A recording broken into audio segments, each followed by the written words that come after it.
Aujourd'hui, si on parlait d'un sujet que j'aime particulièrement, à savoir Halloween, et notamment, je te propose quand même qu'on regarde de plus près l'histoire de Jack-o'-lantern. Regardez ce chapeau qui peut être un petit peu trop cliché.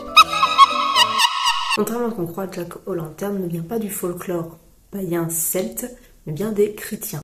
Parce qu'il est question du diable et que le diable n'existe pas tout simplement chez les Celtes. Enfin, chez les Celtes, les Romains, les païens en général. Cette légende a pour but d'éloigner les mauvais esprits en éclairant une lanterne. Donc c'est une citrouille creusée qu'on connaît tous, qui à la base d'ailleurs n'est pas une citrouille mais un navet, parce que la citrouille est venue plus tard quand les Irlandais sont allés s'installer aux États-Unis. Il s'est avéré que les citrouilles étaient plus abondantes que les navets, donc du coup ils ont creusé des citrouilles et on est bien content parce que c'est quand même plus sympa une citrouille creusée qu'un navet, franchement.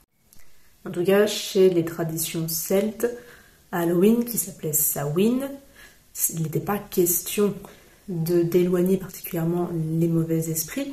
On se déguisait pour ne pas être embêté par un mauvais esprit, mais on accueillait en même temps, on était très content d'accueillir les ancêtres qui revenaient, parce que dans la croyance des païens celtes, le monde, les deux mondes, monde des morts et monde des vivants, la limite entre les deux est beaucoup plus fine qu'à son habitude, donc les esprits passent plus facilement. Et il était de coutume de mettre un couvert de plus à table pour Samhain, ou Halloween comme tu veux, pour justement inviter un de nos ancêtres à venir nous rendre visite. Sauf que de cette tradition n'a été retenue que les mauvais esprits, et Jack-o'-lantern a été une super aubaine pour dire que voilà, les esprits c'est forcément négatif, et donc on met cette lanterne pour qu'aucun esprit ne rentre chez nous, ce qui n'est pas la base de Samhain. Bref, je ne vais pas m'étendre sur Halloween, on était vraiment sur Jack-o'-lantern. Ce qu'il faut savoir avec Jack-o'-lantern, c'est que c'est un conte irlandais qui, bon, est d'origine, on va dire, chrétienne. C'est le folklore chrétien, comme je vous expliquais, parce que Jack-o'-lantern est un arnaqueur professionnel en Irlande qui a arnaqué lui-même le diable, et quand il est mort, s'est retrouvé dans le caca, on va dire, parce que Dieu a refusé son entrée au paradis et Satan a refusé son entrée aux enfers. Aux enfers c'est chez les Grecs, pardon. En enfer, il lui a juste donné un chardon et une lanterne pour pouvoir se promener, essayer de trouver sa voie dans la zone errante qu'il y a entre le paradis et l'enfer.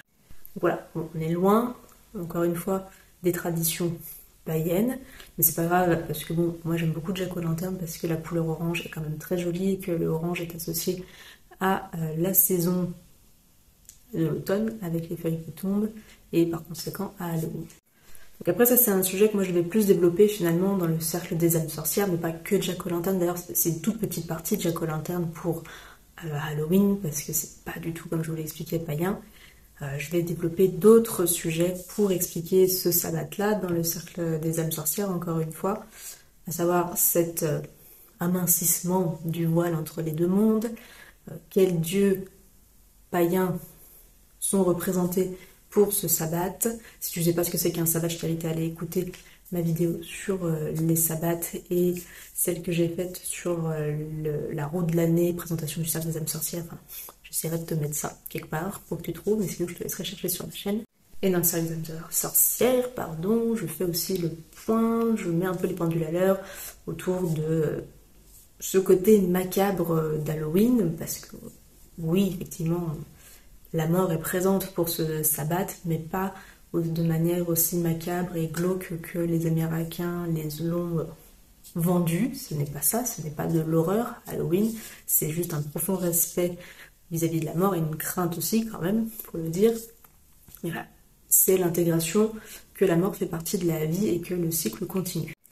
Donc après, dans le cercle des âmes sorcières, je ne vais pas rester que sur Halloween. J'ai expliqué déjà dans d'autres vidéos qu'il y a plusieurs sabbats, dont le premier en fait correspond à Noël et le dernier à Halloween.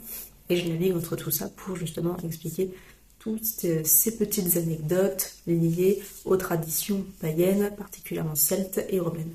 Donc si après tu veux en savoir plus sur les sabbats reconnectés avec nos racines occidentales païennes au passage profiter d'un petit soin énergétique collectif, à ce moment-là, ce que je t'invite à faire, c'est de me contacter par mail à camillecorgier.naturopathe@gmail.com pour t'inscrire et on fera le nécessaire ensemble, je t'expliquerai tout. Voilà, bonne journée, ciao ciao.